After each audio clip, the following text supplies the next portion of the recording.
नमस्ते, सुप्रभात। चलिए दोस्तों, शुरू करते हैं आज की वार्ता।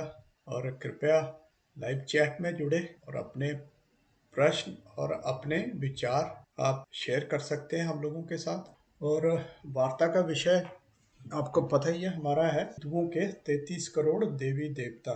तो हिंदुओं के 33 करोड़ देवी देवता, तो इसमें ना एक मैं सबसे पहले तो ये कहते हैं ना, जो मतलब हिंदुओं के साथ अगर जैसे ये ग्रॉक है, ये एक्स वाले का, तो उसमें अगर मैं गॉड पूछता हूँ तो गॉड की परिभाषा ये क्या बताता है, इसको यहाँ पे मोनोथीज्म और पॉलीथीज्म में ले जाता है। God varies across cultures, religion and philosophies, making it a deeply complex and subjective concept. Monotheism, Christianity, Islam, Judaism, typical defined as the all powerful, all knowing। ठीक है जी। पॉलीथीज्म ये हिंदुओं में ले आते हैं गॉड को। In religion like Hinduism, God can refer to multiple deities, Brahma, Vishnu, Shiva.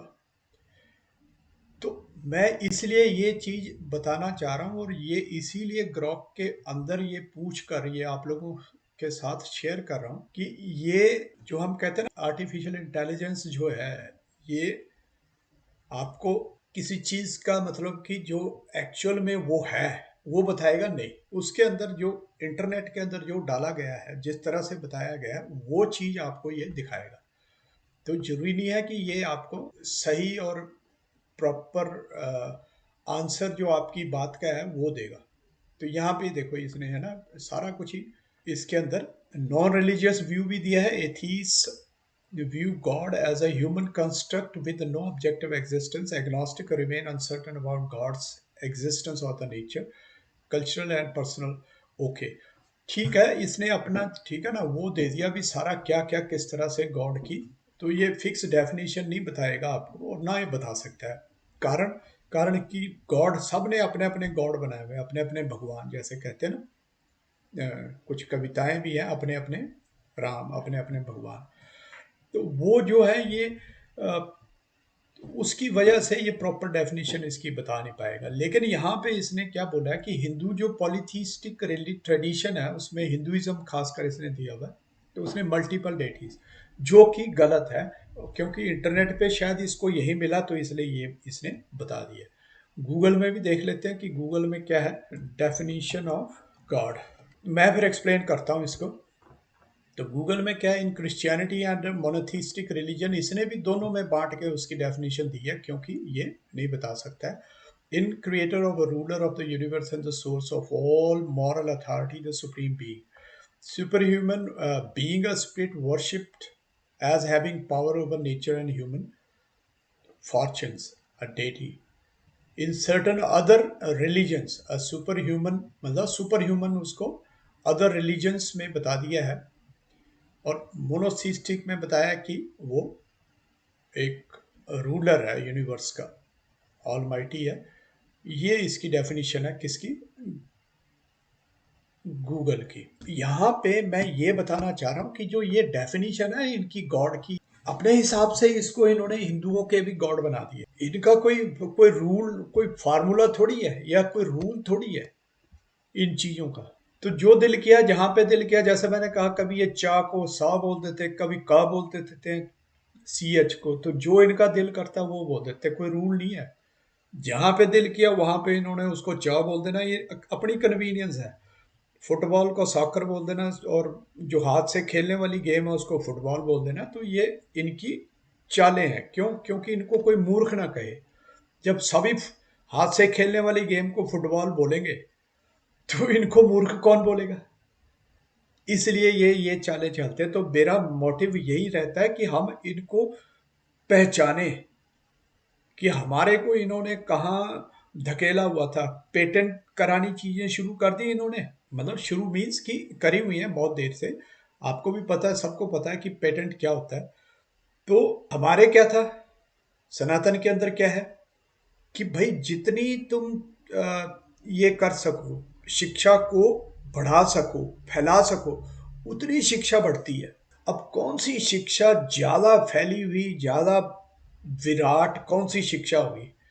Patented एक मतलब जिसको एन छुपा छुपा के रखो, जिसको बढ़ने मत दो, किसी तक जाने मत दो, या वो शिक्षा जो ओपन है, जिसको हम कहते हैं कि मतलब कोई भी स्वीकार करके उसको या अंडरस्टैंड करके उसको या स्टडी करके उसको आगे बढ़ा सके, तो कौन सी शिक्षा बढ़िया रहेगी, आप खुद सोच सकते हैं। चलिए मैं दोबारा आता हूँ, ये डेटीज और गॉड में फर्क, difference between the term deities and God are related but differ in scope. अब गॉड के मामले में स्कोप आ गया, usage and context depending on religious culture and philosophical perspectives. अब ये सारा कुछ क्या है कि रिलीजन के बेस के ऊपर भी किसने क्या उसको बनाया हुआ है, वो इसका मतलब है। God capitalized definition refers to a singular supreme being in monotheistic religions and characteristics typically unique, transcendent, and the central to the faith. For example, Allah in Islam or Yahweh in Judaism is the one and only divine entity. Usage used in monotheistic context to denote a single universal divine deity. The definition refers to the gods or goddesses in the broad sense, often within polytheistic and pantheistic systems. For example, Hinduism, ancient Greek or Norse.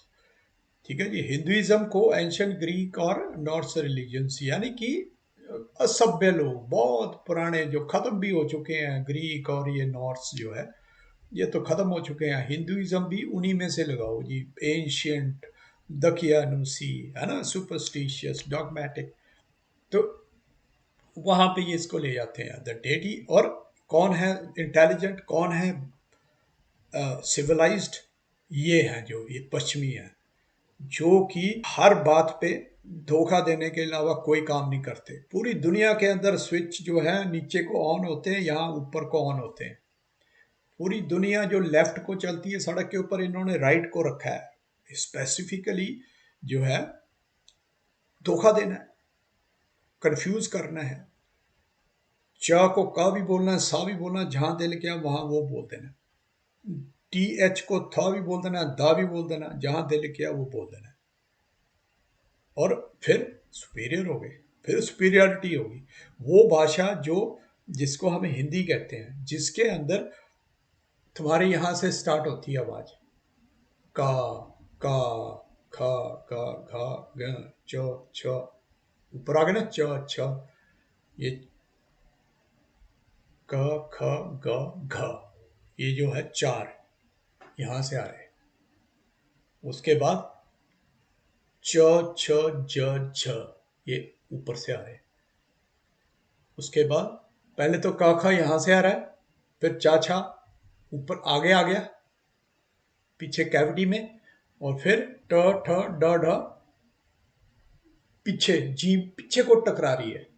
फिर त थ, जीभ पीछे को मुड़ नहीं रही, सीधी ऊपर टकरा रही है लेकिन सीधी है। त थ द ध, दांतों तक आ रही है जी।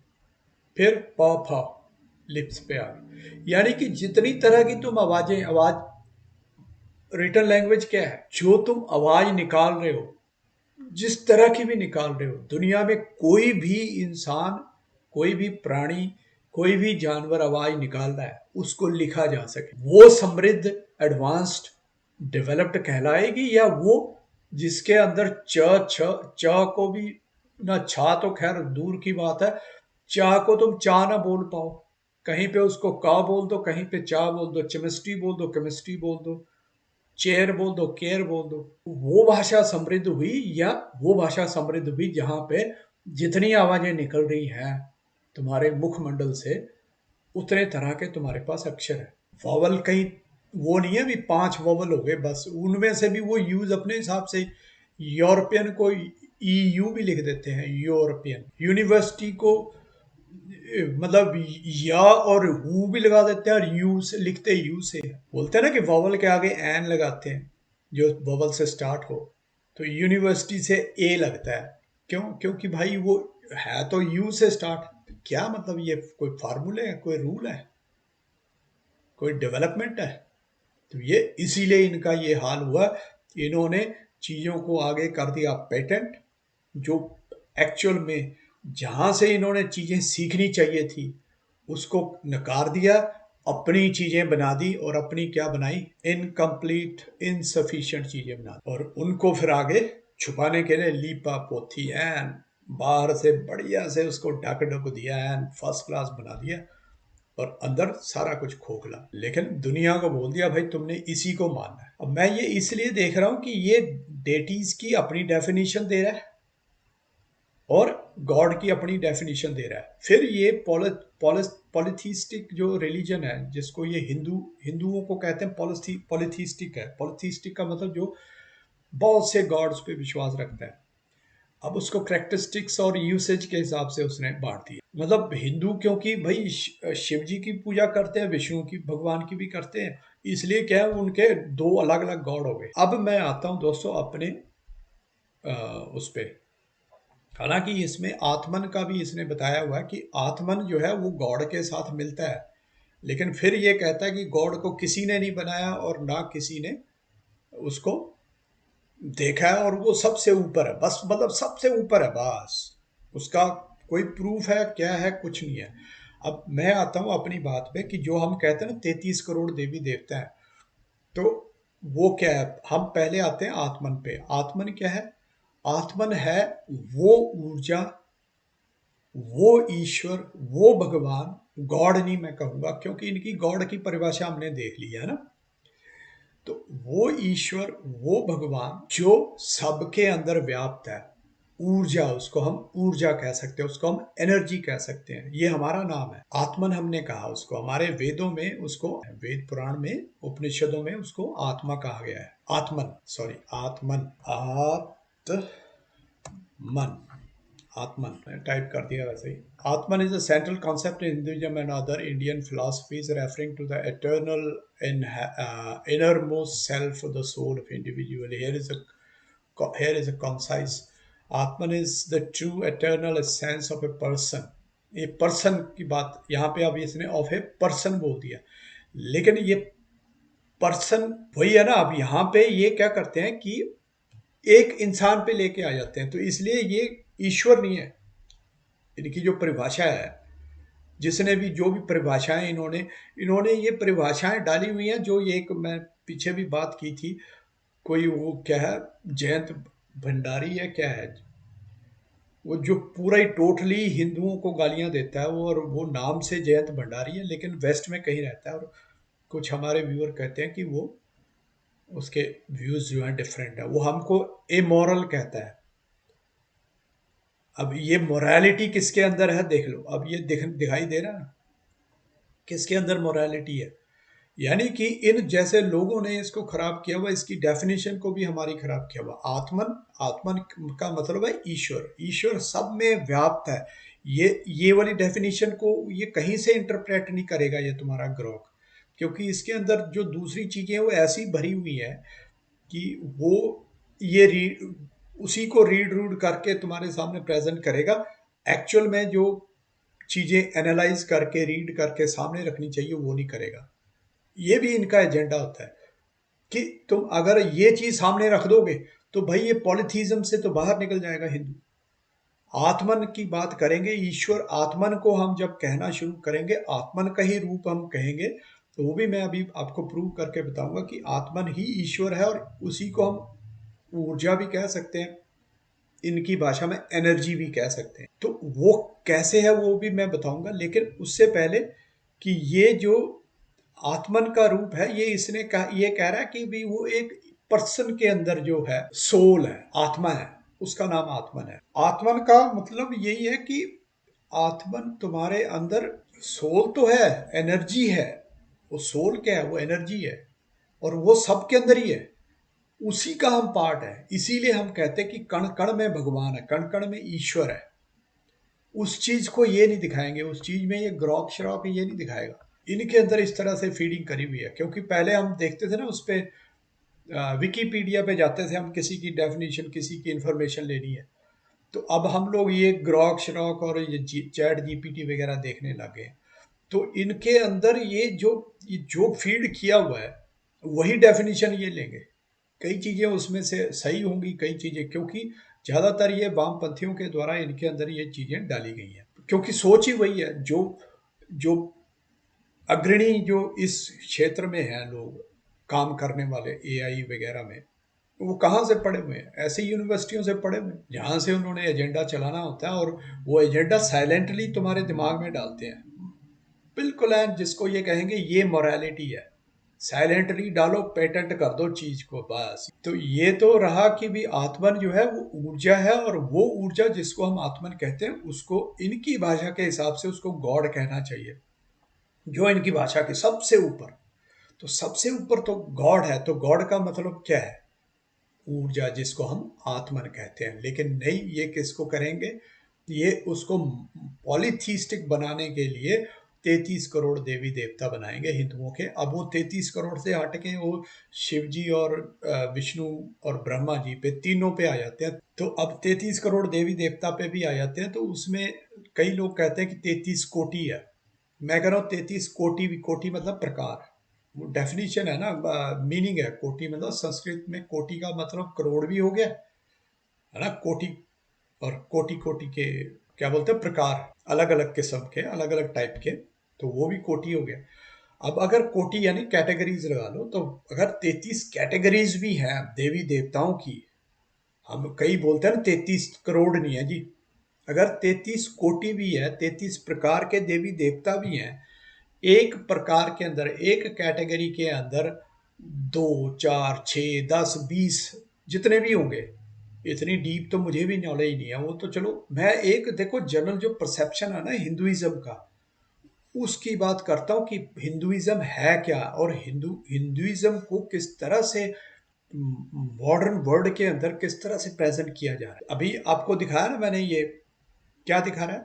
क्रो, बिल्कुल ही एंशियंट, जो विलुप्त हो चुकी हैं चीजें, ग्रीक और इन सब के साथ जोड़ के, और ये हर चीज को ग्रीक से जोड़ देते हैं। अल्फ, वो आते हैं ना, नंबर सिस्टम आता है, 1 के लिए एक लाइन डाल देते हैं, 1, 2 के लिए 2 लाइनें डाल देते हैं, 2, 3, उसको वहां से कहते हैं हमने वहां से चीजें ली है।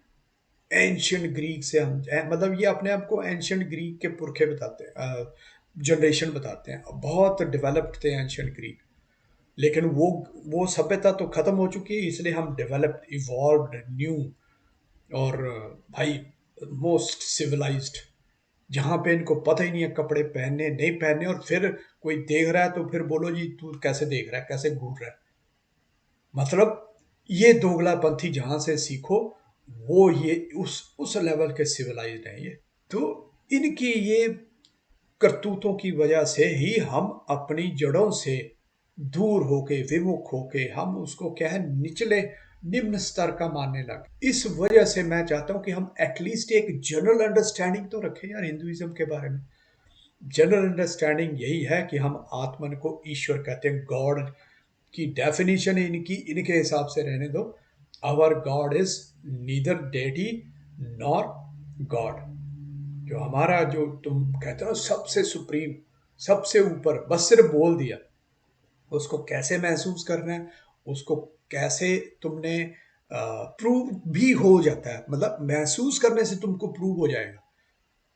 हम कहते हैं ना, ये चीज, करेला खाया, उफ बहुत कड़वा है, नीम खाया बहुत कड़वा है, गुलाब जामुन खाया, हाँ बहुत मीठा है। अब मेरे बोलने से आपको पता चल रहा है कैसे? मान लो कोई ऐसा टेस्ट है जिसने कभी किया ही नहीं वो कड़वे का टेस्ट, पता चलेगा अभी कैसा कड़वा है। मैं ऐसे करूं चाहे कुछ भी करूं, जब खाओगे तभी पता चलेगा ना। तो वो एहसास हिंदुइज्म कराता है ईश्वर का। इनके पास अगर उस गॉड का एहसास कराने के लिए कोई चीज है तो ये बताएं। बस ये टॉप का है, टॉप का बोलने में मैं भी बोल रहा हूँ, मेरा भी जो गॉड है वो टॉप वाला ही है, और वो एक है, और वो सबके अंदर है। ये मेरी डेफिनेशन है गॉड की, सबके अंदर है। इसलिए हम उसी गॉड का, उसी ईश्वर का, उसी परमात्मा का पार्ट है, उसी ऊर्जा का स्रोत है, उसी ऊर्जा में से निकले हुए हैं। ऊर्जा की बात फिर मैं लास्ट में करता हूँ, ठीक है? ये तो आ गई हमारी डेफिनेशन भगवान की, ईश्वर की, जो कि इनके गॉड से डिफरेंट है, नो डाउट डिफरेंट है, लेकिन इन्होंने हमारे गॉड की परिभाषा को शिव जी और उसमें बांट दिया कि इसलिए ये पॉलीथीज्म हो गए। पॉलीथीज्म हमारा क्यों है? और कोटि कोटि जो मैं बात कर रहा था वो क्या है? वो कोटि कोटि, और वो पॉलीथीज्म यही है कि हर कोई ईश्वर का अंश है, ईश्वर का स्वरूप है। और वो कैसे हम प्रूव करते हैं कि हमारी जो ये लाइफ लॉन्ग जर्नी होती है ना, जब ईश्वर जो है हर किसी के अंदर है, तो उसका जो प्योर स्वरूप है, प्योरिटी है, शुद्ध स्वरूप है उसका, जो वो वाले स्वरूप भी तो चलते हैं ना दुनिया में। अब आज की डेट में देख लो, एक नरेंद्र मोदी है, भारत के प्रधानमंत्री, योगी आदित्यनाथ हैं। ये क्या है? ये भी उसी आत्मन का, उसी ईश्वर के, उसी ऊर्जा के स्वरूप है। ये भी इन्होंने ये बॉडी फॉर्म धारण किया हुआ है, लेकिन आत्मन जो है, इनके अंदर जो आत्मन का पार्ट है, वो प्योरर, शुद्ध बाकियों से नहीं। तो आजकल क्या है? आजकल जिसको पावर मिलती है, प्राइम प्राइम मिनिस्टर छोड़ो, जो चीफ मिनिस्टर भी छोड़ो, जो ऑफिसर ही बन जाता है, एक छोटा मोटा कलेक्टर बन जाता है, या डीसी बन जाता है, या एसपी बन जाता है, वो क्या करता है? वो जहां दाव लगेगा लखपति करोड़पति बनेगा, और जहां पे उसका बस चलेगा, वो अपने रिश्तेदारियों को फिट करने की कोशिश करेगा पावर पोजीशंस के अंदर, अपने सरकारी महकमों के अंदर। देखा नहीं, दिल्ली में केजरीवाल के पास पावर आई तो सब जगह वही भर दिए, और ऐसी ऐसी पोस्टें जनरेट कर दी, जहां अपना बंदा बिठा दिया, और बाकी फिर उसके थ्रू और लोगों को रख लिया। लेकिन तनख्वाह कहाँ जा रही है? अपने बंदे को। यानी कि पैसे की भूख बढ़ जाती है, पावर की भूख बढ़ जाती है। कस्में खाकर आए थे पहले महाराज जी की भी, हम दिल्ली में राजनीति को सुधार देंगे हम, और बाद में क्या किया जनाब ने? जितनी करप्शन हो सकती थी, उससे कहीं बढ़ के करप्शन कर दी। तो ये सब चीजें क्या दिखाती हैं? आत्मा की, क्योंकि वो आत्मन के लिए कुछ भी नहीं, आत्मन के लिए सब बराबर है।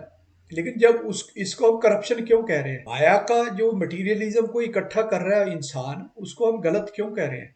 वो इसलिए गलत कह रहे हैं कि हमें बाकी जो सोसाइटी है, बाकी जो समाज है, उसके हिसाब से उसकी जब हम उसको कंपेयर करते हैं, तो वो उनको बाकी जो आत्मन के पार्ट हैं उसको वो अफेक्ट कर रही है, उसके ऊपर गलत प्रभाव डाल रही है, इसलिए वो गलत हो गया उस दृष्टिकोण से। लेकिन परमात्मा के एनर्जी के दृष्टिकोण से क्या गलत है? वो सब एक ही है। परमात्मा के लिए, उस एनर्जी के लिए, उस ऊर्जा के लिए तो कोई वो नहीं है ना। लेकिन जब हम उसको कंपैरेटिवली देखते हैं, उसको जब हम एक दूसरे के साथ उसकी तुलना करते हैं, तब पता चलता है भी यार ये गलत हो रहा है। तो ये चीज है। इस तरह से आत्मा की, मतलब तुलनात्मक रूप में वो एक शुद्ध या अशुद्ध आत्मा बन जाती है। तो जब जो शिव जी हैं, या उसी परमात्मा के स्वरूप है, लेकिन वो एक हाईली प्योरीफाइड फॉर्म में है। वो शिव जी हो गए, विष्णु जी हो गए, या जितने भी हमारे, जिनको हम पूज्य मानते हैं, देवी देवता मानते हैं। राम जी क्या थे? हमको उनको क्या कहते हैं? मर्यादा पुरुषोत्तम, पुरुषोत्तम, पुरुषों में उत्तम कैसे मानते हैं? फिर उनको भगवान के तुल्य हम उनको, उनकी पूजा भी करते हैं। तो ये सारी डेफिनेशन इनके हिसाब से मत जाओ। जहां इनके हिसाब से डेफिनेशन में चले गए, जहां इनके हिसाब से हम उसकी परिभाषा में चले गए, वहां ये जो इनकी अपनी डेफिनेशन है उसमें लेकर चले जाएंगे। जब योग को हम योगा बना के देखेंगे, तो वो इनके हिसाब से उसमें चला जाएगा, वो योगा बन जाएगा, उसका स्वरूप बिगड़ जाएगा, उसका स्वरूप खराब हो जाएगा। गॉड को जब हम, ईश्वर को जब हम गॉड की तरह देखेंगे, तो उसका स्वरूप बदल जाएगा। और जो हमारा कंसेप्ट है, जो हमारा आत्मन का कंसेप्ट है, जो सब में व्याप्त है, वो वाला कंसेप्ट खत्म हो जाएगा। तो इसलिए हमें हमेशा अपनी जो परिभाषा है आत्मन की, गॉड की, उसको अलग अलग रखना। हमें अपने शास्त्रों के हिसाब से उस पर चलो। अब अगर हम इसको रैशनली और लॉजिकली देखें, क्या पाओगे? क्या होना चाहिए? कोई वो ईश्वर की, जिसको हमने वो गॉड की भी, हाँ भी बोल दिया, गॉड है जी, सबसे बड़ा है। अल्टीमेटली जो रिलीजन्स में क्या होता है? रिलीजन्स में यही है ना, जो सबसे बड़ा है भाई, उसके जितनी पावर किसी के पास नहीं है। इमेजिनरी हो गया, इमेजिनरी हो गया, कोई वो थोड़ी है। तो वो तो हम भी इमेजिन कर सकते हैं ना भी, परमात्मा सबसे बड़ा है। अब डेफिनेशन जो ईश्वर की, या उस सुप्रीम पावर की जो सबसे बड़ा है, वो कहाँ फिट होती है वो आप लोगों ने देखना है। वो किस कंसेप्ट में फिट होती है, वो रिलीजन में फिट होती है या सनातन में फिट होती है, वो आपने देखना है। अब रिलीजन और धर्म, हम अब ये धर्म को, हमारे धर्म को भी ये रिलीजन बोल देते हैं, सनातन को, हिंदुइज्म को। ठीक है, हिंदुइज्म कह सकते हैं भी ये सनातन का पार्ट है, लेकिन अगर हम कहें कि हम सनातनी हैं तो इसमें गलत क्या है?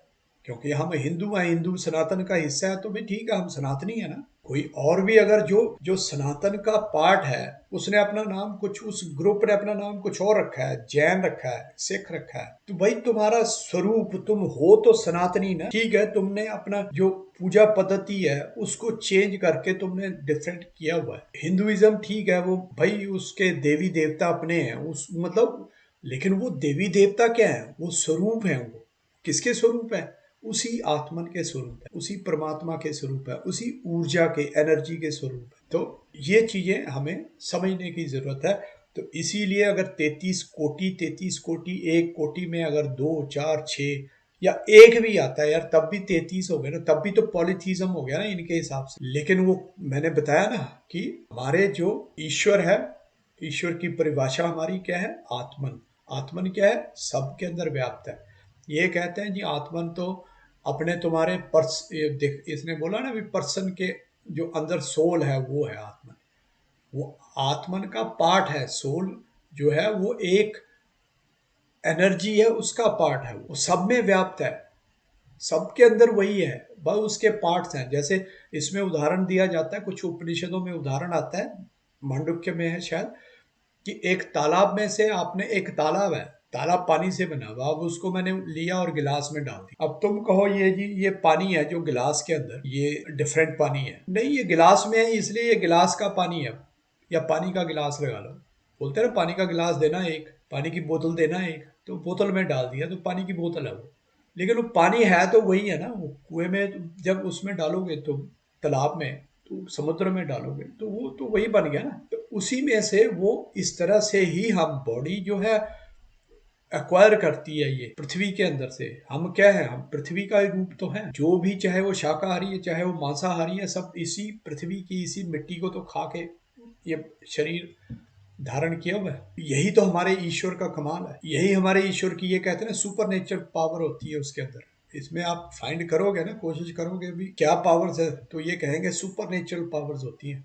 हम कहते हैं सब नेचुरल पावर्स ही है। हमारे आत्मन की, हमारी एनर्जी, हमारे ईश्वर की पावर्स जो है वो नेचुरल पावर्स है, वो उसकी अपनी नॉर्मल पावर्स है, कोई सुपर नेचुरल नहीं है। उसको तुम लोग जब इमेजिन करते हो ना किसी चीज को, जस्ट एक बहुत बड़ा इमेजिन, उस टाइम पे वो सुपर नेचुरल बनता है। लेकिन जब तुम उसी परमात्मा का स्वरूप मानो हर किसी चीज को, तो उसकी वो नॉर्मल पावर है, वो नेचर है, वो कुदरत है, वो प्रकृति है, उसी का ही स्वरूप है ये, उसकी अपनी पावर है। हम कहते हैं यार पृथ्वी जो है वो इस तरह से गुरुत्वाकर्षण है उसके अंदर, वो इसलिए हम क्या है, पृथ्वी पे टिके हुए हैं, चंद्रमा पे कम है इसलिए वहां पे वेट कम हो जाता है, आदमी ऐसे हल्के से झटके से वो ऊपर तक पहुंच जाता है। क्यों होता है वो? ये उसकी पावर है, उसकी प्रकृति की, ये हमारे जो ईश्वर की है ना, वो ये उसकी महिमा है, उसका एक स्वरूप है, ये उसकी पावर है। ये सुपर नेचुरल नहीं है, ये नेचुरल है। सुपर नेचुरल, हमारा ईश्वर सुपर नेचुरल नहीं है, हमारा ईश्वर नेचुरल है, ये उसकी अपनी नेचुरल शक्ति है। ये है दोस्तों। अभी मैं देख रहा था कोई कमेंट नहीं आ रहे हैं, ये पता नहीं कैसे ये चीज़ें चेंज होती है, व्यूज़ तो। चलिए कमेंट्स करिए, जो कोई देख रहे हैं कुछ लिखिए, कुछ अपने व्यूज़। अब उससे पहले मैं अपना पॉइंट जो क्लियर करना चाहूँ, जो मैं कह रहा था ना भी हमारे परमात्मा को, हमारे ईश्वर को मैं एनर्जी कह रहा था, not a God, it's not a God. ठीक है, और जो ये देवी देवता की बात है, हम तो कहते हैं ना कि भूमि देवता, जल देवता, वायु देवता, पितृ देवता, हम उस सब को देवता कहते हैं। देवों के देव, महादेव क्यों कहते हैं? ईश है, ये सब ईश्वर के पार्ट हैं। लेकिन इनका हमारे जो सृष्टि के अंदर, इनका एक विशेष रोल है, विशेष इन्होंने पार्ट प्ले किया है, इसलिए ये क्या है, देवों के स्वरूप है, जिसका हमारे इस सृष्टि के चलने में, इस सृष्टि के अंदर सही प्रॉपर चलने में जिस जिसका महत्वपूर्ण रोल है, महत्वपूर्ण योगदान है, उसको हमने देव कहा है। ये तो नॉर्मल सी मैं बात पहले भी करता रहता हूँ कि वायु, हवा, एयर, एयर के बिना आप 2 मिनट तक जीवित नहीं रह सकते हो नहीं। तो हमारी जो सस्टेनेबिलिटी लगा लो, या इस सृष्टि की जो चलने के लिए जो महत्वपूर्ण योगदान है हवा का, उसको हम देव कहते हैं, देवता, जल देवता। जल के बिना भी तो नहीं रह सकता ना इंसान, 1 दिन, 2 दिन, 3 दिन, 4 दिन। पृथ्वी, पृथ्वी खाना, पृथ्वी मीन्स खाना। खाना कैसे है ये भी किसी दिन डिस्कस कर लेंगे, लेकिन हम इसी मिट्टी से बने हुए, इसी पृथ्वी से बने हुए। इसीलिए जब हम पृथ्वी में बैठकर खाना खाते हैं तो वो, हम तो योग की बात करने वाले लोग हैं ना सनातन में। हम योग, योग मीन्स जुड़ना, परमात्मा से जुड़ना, ईश्वर से जुड़ना, एक बहुत बड़े यानी तालाब से जुड़ना।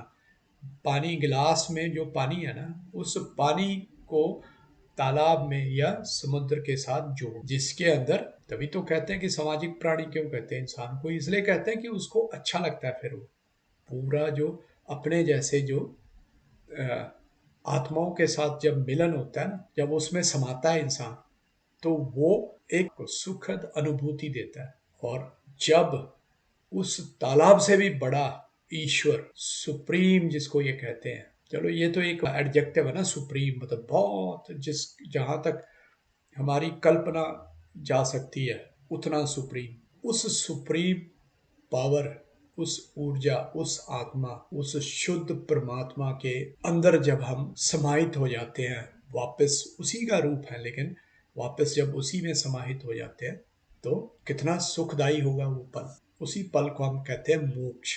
ये है हमारा कॉन्सेप्ट ऑफ गॉड। अब लॉजिकली क्या आपको लगता है, ये युवाओं के लिए खासकर, क्योंकि हमें, हमारे युवाओं को भ्रमित किया जा रहा है गॉड की परिभाषा देकर, जो कि हमारी परिभाषा नहीं है। धर्म की परिभाषा को इन्होंने रिलीजन बना दिया, वो हमारी परिभाषा नहीं है।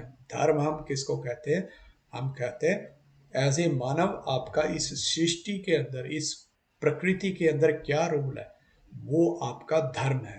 क्या कर्तव्य है, वो आपका धर्म है। उसी को सनातन धर्म कहते हैं। सनातन धर्म यानी कि हम सबका जो इस सृष्टि के अंदर जीवित रहने के लिए, प्राणी मात्र को जीवित रखने के लिए, लेट देम लिव जिसको कहते हैं ना इंग्लिश में, लेट देम लिव, तो मतलब वो वाली चीज के लिए हमारा जो कर्तव्य है वो हमारा धर्म है। प्राणी का जो कर्तव्य है वो उसका धर्म है। हवा का जो कर्तव्य है वो उसका धर्म है।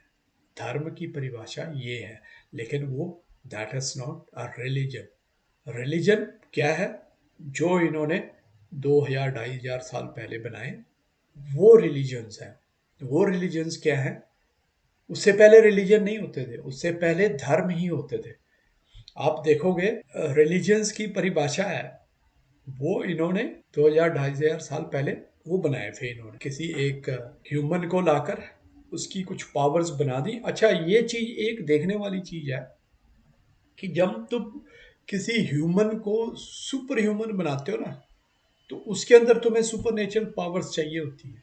फिर ये उसको, जैसे बोलते हैं ना ये मिरेकल्स, करामात, तो वो दिखाते हैं फिर उस सुपर नेचुरल की, लेकिन वो अपने होते हुए नहीं वो कोई कर पाता है ऐसे।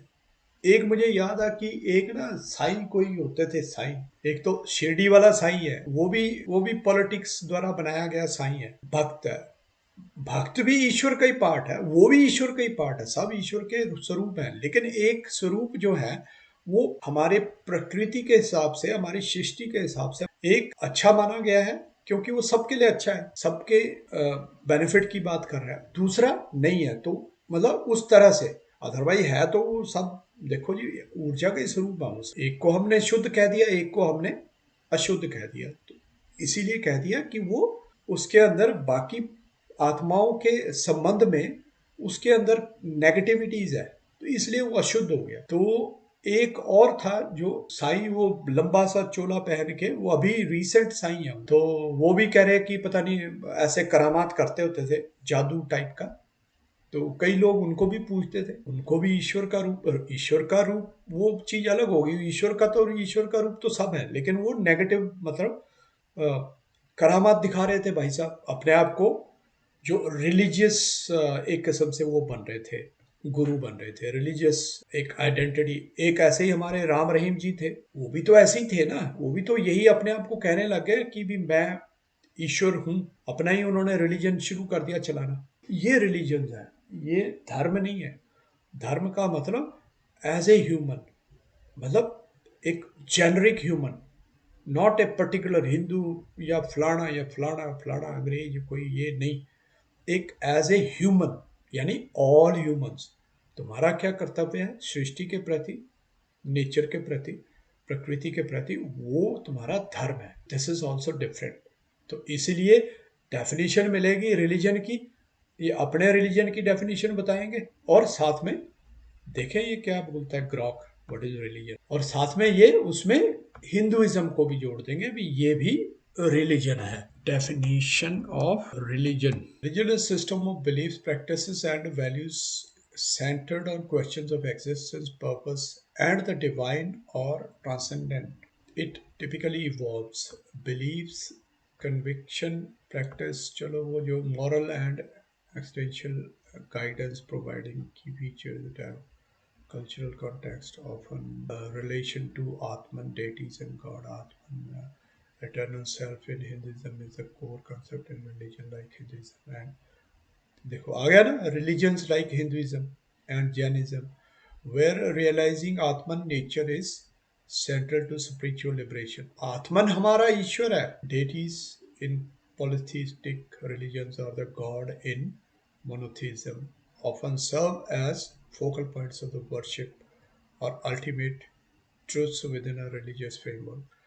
In essence, religion is a structured way of humans engage with the sacred or ultimate reality. ये इसने एक जेनरिक सी एग्जांपल दे दी भी इस तरह से। इसका वही है ना, अभी रिलीजन्स के साथ ही तुम हिंदुइज्म को डाल देते हो, तो वहां पे वो गलत हो जाता है ना। तो उस चीज को हमें समझने की जरूरत है। ठीक है, आत्मन देखो आत्मन है, लेकिन उसको अंडरस्टैंड करने के लिए मैं कह रहा हूँ कि ऊर्जा भी कह लो, एनर्जी भी कह लो, तो ये व्याप्त है, सब सबके अंदर व्याप्त है, हर चीज में व्याप्त। ये नहीं है कि ये सिर्फ जो है मनुष्यों में ही है, सब में है। उसी को हमने ईश्वर कहा है, ऊर्जा कहा है, आत्मन कहा है। अभी ये उसको आत्मन को एनर्जी नहीं बोलेंगे ये अपनी डेफिनेशन में, क्योंकि इससे क्या है, इसको प्रूव किसने किया, इसको प्रूव किया है आइंस्टाइन ने। आइंस्टाइन ने क्या क्या क्या कहा, E is equal to M C square. Usually मैं ये उदाहरण देता रहता हूँ। उसका मतलब क्या है कि हर m means mass, mass means कोई भी चीज है ना, उसका पुंज होता है एक, उसका भार होता है, ठीक है ना। तो हर चीज जो है वो ऊर्जा से ही बनी है, उसने ये बोला। और आज की जो ये क्वांटम फिजिक्स और ये सारी साइंस कहती है, वो क्या कहती है, यही तो कहती है ना कि हर जो ऊर्जा है वो पार्टिकल फॉर्म भी है और वेव फॉर्म भी है, द्वैत अद्वैत। अब आगे हम कैटेगरीज बना देते हैं, ये अलग कैटेगरी होगी, वो अलग कैटेगरी होगी, लेकिन बात तो वही कर रहे हैं ना। वो हम एक पाथ पे जा रहे हैं, जाना हमको यहाँ तक है। अब एक दूसरा बंदा यहाँ से आ रहा है, तो जब हमारा अल्टीमेट डेस्टिनेशन है वो तो एक ही है ना। द्वैत हो अद्वैत हो, एनर्जी एनर्जी है वो, और वो ऐसे ही अपना स्वरूप बता दिखाती है। वो डिस्क्रीट पार्टिकल नेचर भी बताती है, और वो वेव फॉर्म भी एग्जिस्ट, वेव फॉर्म में भी एग्जिस्ट करती है, दोनों तरह से एग्जिस्ट करती है। दोनों इकट्ठी भी होती है, नहीं भी होती है, सिंगल सिंगल भी होती है। यही तो हमारा आत्मन है, यही तो हमारा ब्राह्मण है। इसको ये ब्राह्मण भी कह देते हैं, आत्मन भी कह देते हैं। यही तो हिंदुइज्म है, यही तो सनातन है। तो मोनोथीज्म पॉलीथीज्म ये हिंदू हिंदू के साथ आप नहीं जोड़ सकते। ये डेफिनेशन ही इन लोगों के द्वारा दी गई है भ्रमित करने के। हमारा तो मोनोथीज्म इनसे भी आगे का मोनोथीज्म है भाई, अगर तुम उसको ज्यादा कहते हो। लेकिन हम कहते नहीं कि हम मोनोथीस्ट हैं, पॉलीथीस्ट हैं, हम तो अपने हिसाब से अपने आप को बताते हैं। अब तुम अगर उसको लॉजिकली रैशनली देखना चाहते हो, तो वो रैशनल तो यही है कि भाई हम उसी ऊर्जा का फॉर्म है जो आइंस्टाइन ने प्रूव करके दिखाया, जो आज की साइंस प्रूव कर रही है। हमने तो वही करके दिखाया, हमारे तो हजारों लाखों साल पहले हमारे वेदों ने प्रूव करके दिखाया। कोई 1.25 लाख साल कहता है, कोई 2.25 लाख साल पहले का भी कोई प्रूफ बताते हैं। अब ये तो स्टडी की बात है ना, अब ये सारी इतनी स्टडी जो करते हैं उन्हें किया है, बताते हैं। अब उसको आगे प्रूव करना, उसको डिसप्रूव करना, हजारों साल का तो है ही है ना इतिहास। 14,000 साल का तो इतिहास हमारा रामायण का मिलता ही है। 7,000 साल का हमारा आज से 5000 BC का, मतलब 2000 और जोड़ो 7000 रफली। नीलेश ओक तो बताते हैं एग्जैक्ट 5000 कितना पता नहीं 400 साल पुराना। अगर हम वो एग्जैक्ट पे नहीं भी जाते तो भी तो 7,000 साल पुराना हमारा इतिहास है ही है। ठीक है ना दोस्तों, तो ये है हमारी वार्ता। तो मुझे इस चीज़ का मुझे भी ज्ञान नहीं था, लेकिन जैसे जैसे मैंने अंडरस्टैंड करना शुरू किया, कुछ अध्ययन करना शुरू किया, थोड़ा सा डीपली समझना शुरू किया, इनके मतलब को जानने की कोशिश की, अपने मतलब को जानने की कोशिश की, तो जो एक लॉजिकल माइंड सोच सकता है उस हिसाब से मैंने ये कंक्लूड किया कि जो हमारा सनातन है वो है एक सर्वव्यापी ऊर्जा के रूप में अपने ईश्वर को देखता है, जो आज की साइंस भी देखती है। तो जहाँ पे ये लोग हंसते हंसते थे हमारे ऊपर, मैं मतलब मेरा मकसद ये चीज़ें बोलने का, ये चीज़ें बताने का, करने का, या मैंने खुद अध्ययन किया, वो क्या है, वो यही है कि यार हमारे ऊपर कोई भी हंसने लग जाता है कि ओ तुम तो 33 करोड़ देवी देवताओं को मानते हो। 33 करोड़ क्या, मैं कह रहा हूँ 33 अरब को मानते हैं भाई हम तो। क्योंकि जो हमारे इस सृष्टि के इस नेचर को बेनिफिट करता है उसको हम देवी देवता कहते हैं। और देवी देवता हमारा तो उसका कोई वो ही नहीं है, जेंडर ही नहीं है हमारे ईश्वर का। तो ऊर्जा का कोई जेंडर हो सकता है? एनर्जी का कोई जेंडर हो सकता है? शिव शक्ति क्यों कहते हैं हम? एक ही वो आज की तो नहीं है ना।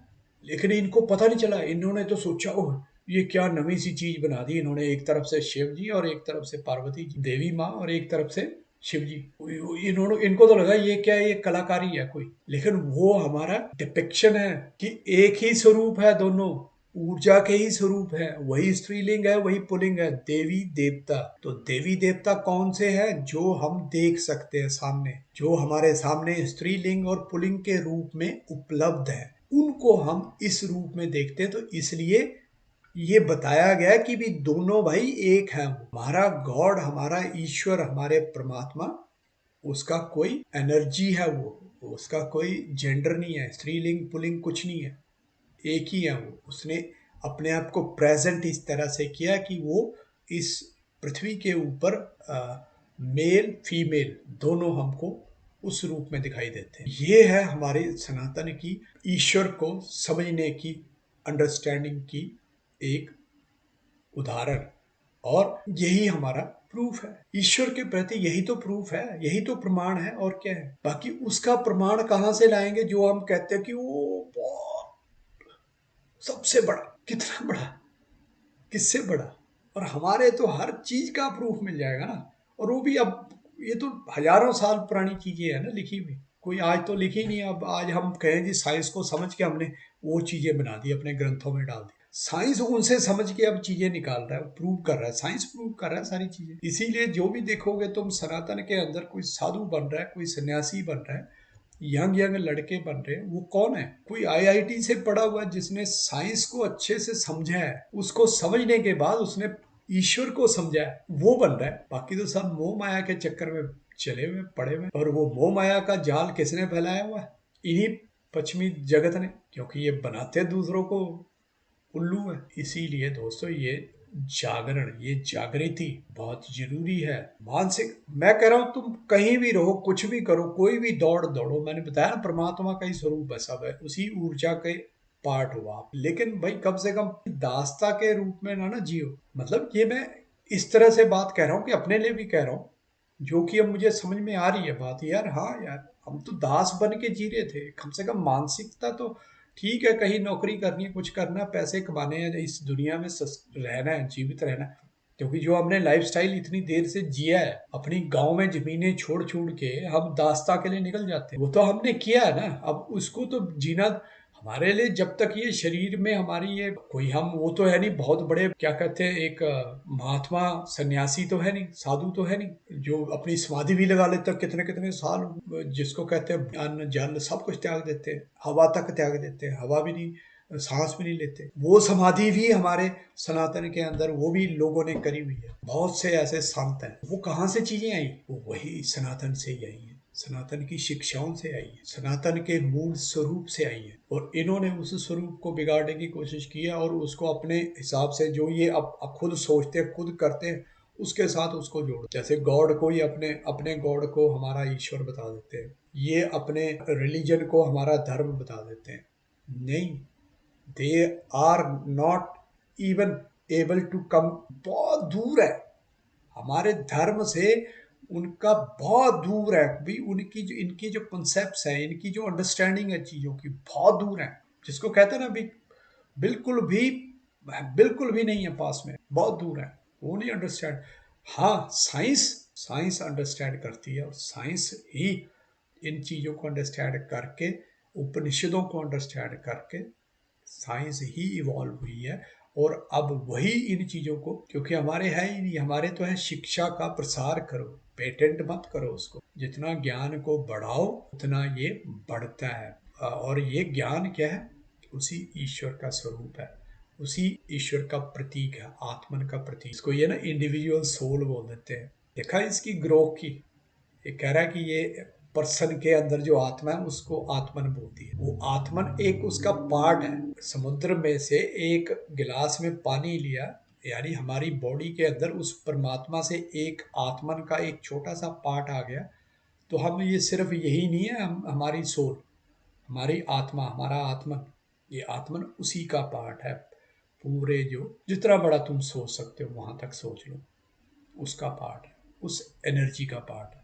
चलिए, होपफुली आप लोग इसको लाइक करेंगे प्रेजेंटेशन को, और स्वाध्याय करेंगे सनातन के स्क्रिप्चर्स का, ताकि मेरी बातों की आप लोगों को पुष्टि हो सके कि हाँ भाई, मैं कुछ अगर बातें कर रहा हूँ तो कुछ तो है इसकी बातों के अंदर भाई, जो हमें सच्चाई के नज़दीक लेके जाती है, समीप लेकर जाती है सच्चाई के। ऐसा है तो इसमें से चाहे आप ये तो कुछ क्लिप्स अगर काट के पढ़ाना चाहते हो आगे कहीं पे लगा कोई पार्ट, यार हाँ इम्पोर्टेंट है, इसको आगे कई लोगों को समझने की ज़रूरत है, खासकर हमारे युवाओं को जो तो पढ़ रहे हैं, स्वाध्याय कर रहे हैं। मैंने देखा यंग यंग बच्चे जो आईआईटी से पढ़े हुए हैं, जो बिल्कुल यंग 28-30 साल के, इतना उनको ज्ञान सनातन का, वो बस बन गए, संत बन गए, बन रहे हैं। लेकिन मोस्टली जो, क्योंकि हम सांसारिक उसमें पड़ जाते हैं, उसके अंदर फिर सब हम सभी सनातनी खासकर, फिर हमको जो जहाँ को खींचता है, जहाँ को धक्का मारता है या खींचता है, उधर कोई चल पड़ते हैं। Religious religious religious, God God God, not a God, ईश्वर आत्मा। हमारा कॉन्सेप्ट डिफरेंट है, नॉट अ रिलीजन, हमारा है धर्म सनातन। इन चीज़ों को, मतलब ये छोटी सी चीज़ है लेकिन इसको अंडरस्टैंड करने की ज़रूरत है। जब हम उस डेफिनेशन को ढूंढते हैं ना, फिर वो अपने हिसाब से वो ढूंढते हैं और मतलब देते हैं ये डेफिनेशन, चाहे वो एआई है, चाहे वो गूगल है, चाहे वो कोई है। तो जब वो उस डेफिनेशन को देंगे तो हमको लगता है यार हाँ, हम ऐसे हैं, हम पॉलिथिस्टिक हैं, क्या है हम तो यहाँ तक हमने शिव शक्ति की उस मूर्ति को, उस फोटो को अपने सामने लेकर आओ, मस्तिष्क में लेकर आओ। हम तो वहां तक सोच रखने वाले हैं। हम मोनोथीज्म और पॉलीथीज्म में कहाँ फिट होते हैं? इसीलिए हमारे यहाँ पे सब कुछ ही है, नास्तिक भी है, आस्तिक भी है, सनातनी है। मंदिर जाओ ना जाओ सनातनी है, क्योंकि उनको भाई उस तरह से ईश्वर के साथ जुड़ना है। मंदिर जाना एक मार्ग है, ये भजन करना, भक्ति करना, ये एक मार्ग है ईश्वर के साथ जुड़ने का। और एक मार्ग जो कर्म योग का है, आपने देखा होगा बहुत से योग बताए गए हैं गीता के अंदर, भगवान कृष्ण ने बताए। योग का मतलब ही होता है भी जुड़ना परमात्मा के साथ, ईश्वर के साथ अपने आप को कनेक्ट करना। वो आप किसी भी फॉर्म में कर सकते हो। अगर वो एथीस्ट है, नास्तिक है, नहीं मान रहा, वो शिव जी को नहीं मान रहा, लेकिन उसके अंदर ऊर्जा तो है ही है, वही वाली ऊर्जा है, उसको उसको मानना पड़ेगा। नहीं तो वो या तो वो दूषित हो जाएगा तो उसकी शुद्धता खत्म हो जाएगी, तो क्या होगा, वो एक ऐसी आत्मा में परिवर्तित हो जाएगा जो उसको हमेशा वही जन्म मृत्यु जिसको हम कहते हैं उसी में घुमाती रहेगी। तो लेकिन अगर वो ये नास्तिक होने के बावजूद भी अच्छे कर्म कर रहा है, लोगों की सेवा, उसको भी हमने परमात्मा का रूप दिया है, उसको भी हम सनातनी कहते हैं, सनातन का पाठ कहते हैं। लोगों की सेवा करो, लोगों के साथ अच्छा व्यवहार करो। अगर वो नास्तिक होने के बावजूद भी ये काम कर रहा है, परोपकारी कर रहा है, अच्छे कर्म कर रहा है, मतलब किसी को नुकसान पहुंचाने वाले कर्म नहीं कर रहा है, तो भी वो ईश्वर का मोक्ष की तरफ जा रहा है। उसी को कर्मयोग कहा है भगवान कृष्ण ने। तो ये था दोस्तों हमारा आज का विचार। आपको ये विचार कैसा लगा? इस विचार को, जो भी पार्ट आपको अच्छा लगे, जो YouTube में इसको कट करके आगे विचारों को कर सकते हैं, स्प्रेड करिए। और मेरा जो एक और संदेश है, गांव बसाओ पृथ्वी बचाओ, वो सनातन की इन्हीं शिक्षाओं के ऊपर लौटने का एक आह्वान है। क्योंकि हम मटीरियलिज्म की दौड़ में इतने फंस चुके हैं, नंबर 1 नंबर 2 इकोनॉमी, देशों को दौड़ना पड़ रहा है। ठीक है, मैं ग्लोबलिस्ट नहीं हूँ, लेकिन जो देश, क्योंकि वो एक बहुत कंफ्यूजिंग और रक्तपात कराने वाली विचारधारा है। जब हम किसी भी एक इस्टेब्लिश्ड जो चल रहा है सिस्टम, उसको हिलाने की कोशिश करते हैं, ठीक है ना, पहले सनातन था, पूरी दुनिया में सनातन था, कोई लड़ाई झगड़ा किसी के साथ नहीं था। उसके बाद यूरोपियंस ने 1400 कुछ के बाद 15वीं शताब्दी में बाहर निकल के दुनिया के अंदर कब्जे करने शुरू किए, फिर जाके बाउंड्रीज बनी, फिर देश बने, फिर सब कुछ हुआ। पहले एक ग्लोब मीन्स ग्लोब ही था, कोई भी कहीं भी जाए, कोई किसी को रोक टोक नहीं थी, कोई वीजा पासपोर्ट नहीं चाहिए था। इसीलिए ये जहाँ गए वहाँ इन्होंने कब्जे किए, व्यापारी बन के गए, कब्जे किए। राजा होते थे, उनके यहाँ कोई आके बस जाए, उनसे शरण दे, भगवान राजन हमें आप शरण दें अपने यहाँ पे, हम यहाँ पे आजीविका कमाना चाहते हैं, हमारे यहाँ पे भुखमरी आ गई, पानी खत्म हो गया, या भूकंप आ गया, या जो भी है, इसलिए हम वहाँ से विस्थापित हो चुके हैं, तो आप हमें अपने यहाँ शरण दें। शरण देते थे वो नहीं पूछते थे पासपोर्ट दिखा भाई अपना, क्योंकि सब सनातनी थे, सब इन्हीं वैल्यूज के ऊपर विश्वास करते थे, उसी एनर्जी के ऊपर, उसी ईश्वर के ऊपर, आत्मन पे विश्वास करते थे, उस ऊर्जा पे विश्वास करते थे जिस पे आज साइंस कर रही है। साइंस पूरी दुनिया की एक ही बात कर रही है, लेकिन पॉलिटिक्स ने सबको यूरोपियन बना दिया कि सब जगह यही फैले हुए हैं। सब दुनिया की पॉलिटिक्स में, दुनिया की एजुकेशन में, दुनिया के हर चीज में ये फैले हुए। तो इसलिए क्या है, इन्हीं की बातें चलेंगी। दुनिया के अंदर देखो, ये इंग्लिश फैली हुई, इंग्लिश कितनी कितनी डेवलप्ड है। Language, language means complete package, बोलने वाली, लिखने वाली। आजकल तो लिखने वाली भी इकट्ठी करके वही लैंग्वेज बनती है ना। ये तो है नहीं कि सिर्फ बोलनी भाषा ही है बस, भाषा तो पहले भी बोली जाती थी, बिना लिखे बोली जाती थी। तो मतलब ये जो लैंग्वेज इन्होंने बनाया वो क्या लिपि के साथ होगी, तो लिपि तो लिखने वाली हो, लेकिन वो कितनी समृद्ध है, कितनी डेवलप्ड है, वो आपके सामने, वो हम बात करते रहते हैं। तो इन चीजों से जागरूक होइए, सतर्क होइए और दूसरों को भी कराइए। तो लेते हैं आपसे विदा। टेक केयर, नमस्ते।